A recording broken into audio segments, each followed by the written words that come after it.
wabarakatuh. Kami dari kelompok 8 di sini kami ingin memaparkan materi yang berjudul Delik Adat. Dosen pengampu Ibu Nurul Adelia SHMH, mata kuliah Hukum Adat.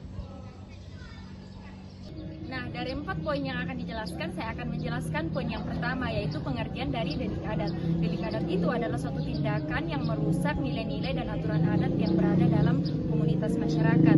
Kesalahan ini bukan hanya dianggap sebagai kesalahan pribadi, melainkan juga merusak keharmonisan dan ketertiban sosial. Nah, masyarakat itu memiliki norma-norma dan kebiasaan berbeda-beda.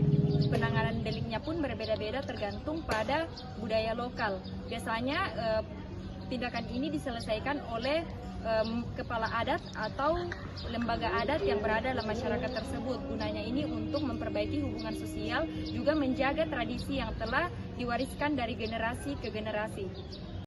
Saya akan membacakan materi kedua, yaitu reaksi adat. Reaksi adat adalah bentuk atau pelanggaran yang diberikan oleh masyarakat adat kepada pelanggaran norma adat.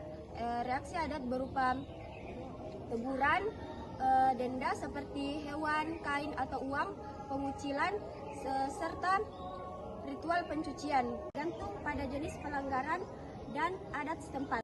Tujuannya bukan hanya menghukum, tapi juga untuk mengembalikan keharmonisan dalam masyarakat. Baiklah, saya akan menjelaskan poin yang ketiga, yaitu perbedaan hukum pidana positif dan juga pidana adat.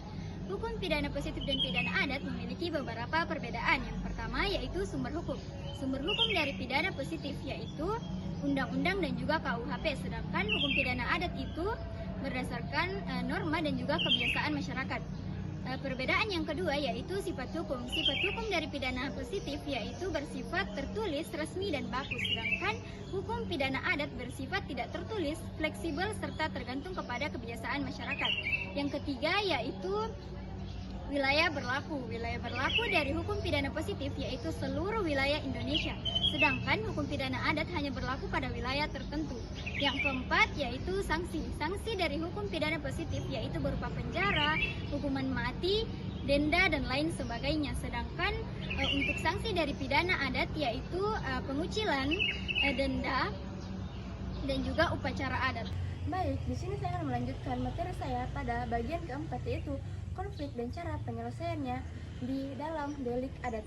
Nah, yang pertama itu adalah konflik yang berhubungan dengan asusilaan, di mana konflik ini itu berhubungan dengan perzinahan atau hubungan terlarang. Nah, yang kedua itu adalah konflik yang berhubungan dengan harta benda, di mana ini itu mencakup tentang kesalahan kerusakan harta benda atau kerusakan pada benda suci. Nah, yang ketiga itu adalah konflik yang berhubungan dengan hal pribadi, di mana hal pribadi itu seperti kesalahan mencaci, mencuri, dan menipu. Nah, yang keempat itu adalah kesalahan dalam kelalaian atau tidak mengikuti upacara adat atau tidak membayar iuran desa. Nah, adapun cara penyelesaian konflik pada delik adat itu adalah dengan melakukan musyawarah atau melakukan sanksi adat yang bersifat restoratif. Nah, di mana mereka itu membayar denda berupa uang, hewan, atau harta benda mereka.